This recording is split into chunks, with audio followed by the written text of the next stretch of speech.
ప్రభువునందు ప్రియులకు క్రీస్తు యేసు వారి ఘనమైన నామములు శుభములు తెలియజేయుచున్నాం.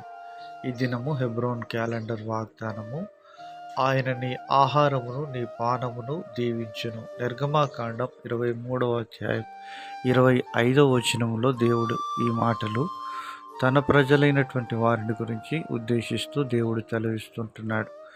ప్రియమైనటువంటి దైవజనమా, మానవుని యొక్క బ్రతుకు జీవితంలో జీవనం కొనసాగించడానికి ఆహారము పానీయము ఎంతో ప్రాముఖ్యమైనటువంటి ఆహార పదార్థములుగా దేవుడు చూపించాడు. మరి ఈ యొక్క ఆహారము నీరు లేకపోతే మానవుడు తన మనుగడను కొనసాగించలేడు. అలాగనే దేవునిలో ఒక విశ్వాసి కొనసాగాలి అంటే దేవుని వాక్యం అనేటువంటి జీవాహారం మనకెంతో అవసరం. కనుక మత్తయి సువార్త 4వ అధ్యాయం 4వ వచనంలో ప్రభు సెలవిచ్చినాడు, మనుషుడు రొట్టె వలన మాత్రము కాదు కానీ దేవుని నోట నుండి వచ్చు ప్రతి మాట వలన జీవించును అని దేవుని వాక్యము సెలవిస్తూ ఉంటున్నది.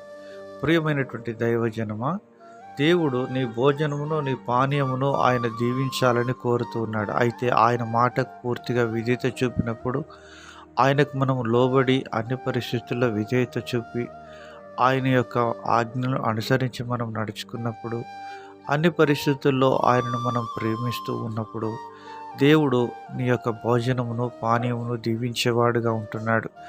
ఎంతో భయంకరమైనటువంటి కరువు రోజుల్లో, క్లిష్ట పరిస్థితుల్లో కూడా సారెపత్తులో ఉన్నటువంటి విధవరాలు యొక్క కుటుంబాన్ని దేవుడు జ్ఞాపకం చేసుకున్నాడు.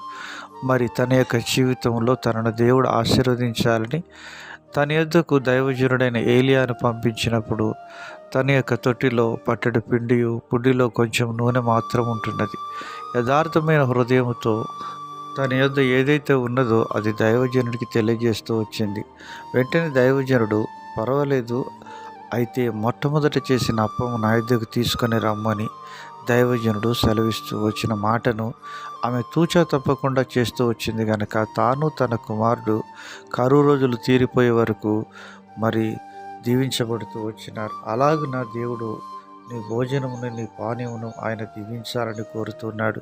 సారెపాతు విధవరాలి యొద్దకు ఏలియా ఏ రీతిగా పంపించబడుతూ వచ్చినాడో, ఆధ్యాత్మికంగా కరువులో అలమటిస్తున్న మన యొద్దకు ప్రభువైన యేసుక్రీస్తు వారు జీవాహారముగా ఈ లోకానికి అనుగ్రహించబడి మనల్ని సంతృప్తిపరుస్తూ వచ్చినాడు. కనుక ఆయనను కలిగినటువంటి వారు సంతృప్తి చెందిన వారుగా ఉంటున్నారు. అలాంటి జీవితం మన జీవితంలో కలిగి ఉండే అనేకులకు మనం జీవాహారం అందించే పాత్రలంగా ఉందుముగాక.